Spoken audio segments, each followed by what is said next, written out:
And today's video guys, I'm going to show you the best Warzone 2.0 settings for maximum visibility and better performance in the game, and of course afterwards as well the best Nvidia control panel settings to really get even more FPS out of your gaming PC and improve your colors a little bit more. But I'm also going to drop later today a dedicated video showing you the best monitor settings for Warzone 2.0, which I would definitely recommend you to check out afterwards. And as well, don't forget to join my Discord guys, we're over 82,000 active members, so therefore if you have any more questions, always feel free to ask there. And now I would say, let's get straight into this topic. So guys, and now for the best settings here in Warzone 2.0, what I want to do in the first place is put your display mode on full screen exclusive, guys. Trust me, this one gives you the least amount of input delay and it's super important. Next up, of course, put in your maximum refresh rate of your monitor. I'm right now playing on 360 Hz, so I'm gonna put it on that. And for the resolution, guys, I'm not using any sort of upscaling. Once we go over here now to QWERTY, you can see basically I get my QWERTY preset on custom and upscaling and sharpening is turned off. And this is a very specific reason, guys. The same way as in MW2, it's just simply not a point where it's super stable, and I heard from a ton of people that it's crashing or it's lagging overall. So therefore, even though, let's just say as an example, something like Nvidia image scaling is awesome as a feature itself, I really wouldn't recommend you to utilize this, at least for the next Nvidia update. But once you're actually now going to take a look at the rest, of course the render resolution on 100%, and anti-aliasing is the only feature which I keep on here, because anti-aliasing basically gives it the advantage that objects in the distance are gonna be a little bit more sharper, and let's just say like edges are not gonna be like wobbly or static in general. And especially in a large battle royale game like Warzone 2.0, this is super important because you just simply can't have enemies which are like 300-400 meters away. So therefore this is actually like the only game rendering mode which I have enabled here right now. Anti-aliasing QWERTY itself I get on low because I don't care how many details there are, I just want to see exactly, okay, this is a house, this is a door, there's an enemy. You get what I'm saying. For the rest, guys, video memory scale, you of course gotta put it on the highest one available, really depending on your GPU. Right now here I'm rocking RTX 3070 Ti, so therefore I'm chilling. For the texture resolution and basically everything which has something to do with a level of detail, I don't really care too much about it. Like, I don't care about the details on grounds and stuff like that. I just rather prefer a higher refresh rate for the competitive advantage. So therefore texture resolution very low, texture filtering, anti-strafing super low, nearby level of detail on low, basically everything in terms of like details or like textures on low. The same with particle quality, guys, clutter draw distance, everything on the lowest possible. The only thing which I kind of have on here right now, guys, is bullet impact, and this is a very specific reason. Let's just say that you're running around somewhere and you see gunshots coming, you can kind of track the enemy, if it makes sense, guys. Like, for competitive advantage, I actually keep this one on. If you of course want to go for maximum FPS, turn it off. Now for shader quality and tessellation, which are both again just like visual aspects, I like to keep it on the lowest possible, guys. And the only thing which you gotta put to max is terrain memory, because this basically makes it possible that you can see textures further away, and this can really help you out to spot enemies faster. So therefore this one you want to keep on maximum, guys.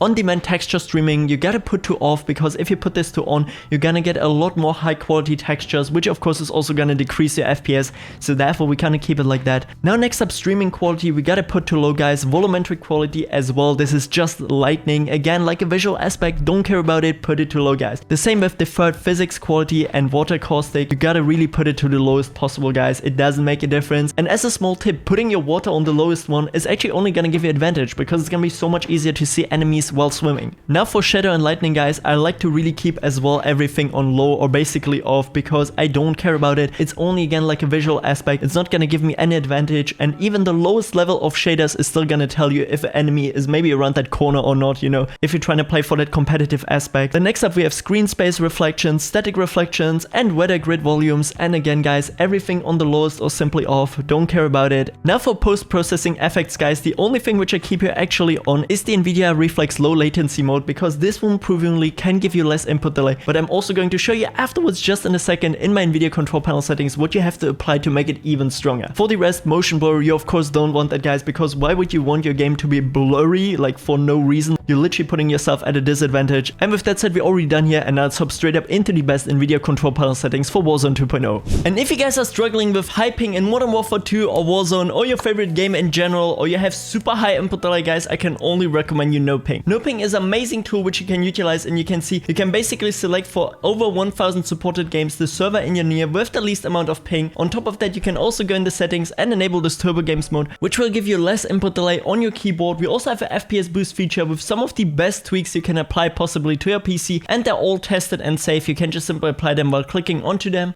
No ping will cost you exactly $5 per month, guys, but with my code in the description, or better said my link, you can get 20% extra off. I know it says hashtag ad guys in the corner, but I personally use this every time before I actually hop into Warzone or MW2 because it helps me to get less ping and all that stuff, guys. They have a bunch of different payment methods, guys, but they have also PayPal here, by the way. Yeah, you have to click onto this. It's kind of hidden, I don't know why, but you have PayPal as well. You can just simply type it in there, and yeah, you can pay as well via PayPal. And as mentioned, they support over 1,000 games, so therefore make sure to check it out with the link in the description and actually get yourself lower ping, less input delay, and better FPS. And once we're now going to take a look, guys, at the best Nvidia control panel settings for Warzone 2.0, what I want you to do is basically open it up here and go to manage 3D settings. And in the first place, guys, image scaling, I really wouldn't recommend you to utilize this right now on any of the newer Call of Duties because it's simply not optimized. Give the developers maybe a little bit more time, guys, but even on MW2, you know, we could enable this kind of like in-game. It also didn't work too well, so therefore really don't touch it right now. Itself, image scaling is a great feature. You can basically upscale a lower resolution and get a nice FPS improvement, but yeah, here right now I definitely wouldn't utilize it. Ambient occlusion I keep on off, anti-strophic filtering, basically anything with like anti-aliasing or anti-strofing except gamma correction, which is just simply like daylight or like the brightness in the game, I would actually turn to off, guys, because I don't really care about it. It's just like edges in the distance getting a little bit more sharper, which doesn't really matter too much for me. I rather prefer more stable FPS, guys, so therefore I actually turn all of these here off. What I definitely turn on as the only one here, guys, is CUDA GPUs, which you're gonna leave on all. DSR factors you're gonna leave on off as well, and then here the low latency mode, guys. This is super important. A lot of monitors support this nowadays, especially if you have a gaming monitor, something like above 144 Hz. You should definitely utilize the low latency mode, guys. Yeah, a lot of pros say on or ultra is better. You kind of have to experience for yourself. Just simply put them on, hop in game, and you will notice, guys. Yeah, but for me personally, I have to say ultra works the best. It gives me a less input delay. Then for maximum frame rate, this only really makes sense, guys, if you have unstable FPS. Let's just say as an example that you're on average running 144 FPS, but sometimes there are occasionally these moments where it spikes up maybe to like 180. You're unnecessarily producing too much heat with your GPU, which could actually cause thermal throttling, and therefore in the long-term run, let's just say that you play multiple hours, result in even more unstable FPS. So therefore, if you have something like around 144, 160, cap it on it, you know, like you don't need those extra, I don't know, to get up to like 200 FPS, even though it can theoretically still give you a little bit less input delay. I would always recommend you to go like 20, 30 FPS above your maximum refresh rate to get like a little bit less input delay, but you guys get the whole point what I'm saying here. Then multi-phrase sampled we're gonna keep on off. OpenGL we're gonna leave on automatically. This is always the best to let like Windows kind of decide. Power management mode, of course, prefer maximum performance, guys. Preferred refresh rate, I mean, also self-explanatory, the highest available. For me, it's right now 360 Hz, so of course I also want to get that in-game, you know what I'm saying. Shader cache, guys, I have to say I keep on 5, because what this means is if your shader cache is too filled up after these like 5 gigs, it's gonna get refreshed, and this can really fix a lot of issues for people, because sometimes the shader cache files are like interrupted or some other stuff, and this can actually cause the game to crash. So therefore keep it on 5, guys. It's actually proven to be the best value. Then for texture filtering, anti-strophic sample optimization, you gotta keep it on, guys, because it will help you kind of with loading textures in the game faster. Then we have something like negative LODBS, which you're gonna leave on allowed. Doesn't really matter too much for performance. Texture filtering quality, of course, high performance again, guys. If you want to go for nice visuals in like a AAA single player game, that's something completely different, but right now here we just care about FPS. Then texture trillionaire optimization as well on, guys. These two are going to help you so much more with like optimizing your textures, with like loading faster or kind of like preloading, and this will especially in a huge battle royale game help you out with performance. Threaded optimization you're gonna leave on, triple buffering on off. Vertical sync only really benefits if you're playing on something like 60 to 75 Hz. If you have anything above that, like 120, 144 or even more Hz on your monitor, it doesn't really help anymore, guys. And then even there on like a 60 or 75 Hz panel, it's personal preference. Some people say it helps them, some people say it don't, so therefore try it out for yourself. Virtual reality, we don't have to care about that. And yeah, that's basically it, guys. I'm gonna go here through it one more time so you can copy everything step by step here slowly. Then we're gonna go actually over here now to adjust desktop color settings, guys. And here is now a trick, because so many people always ask me, Michael, why does the gameplay look so colorful and so nice? Well, the thing is, you gotta put your digital vibrance to plus 50%, guys, but then on top of that, go to adjust video color settings, go here onto within Nvidia setting, put your saturation to something between like 75 to 80%, guys. Yeah, this is going to give you like this nice extra warmth in colors, and it's just gonna overall improve really the visuals, guys. So therefore trust me there. Click on to apply, and we're already done here.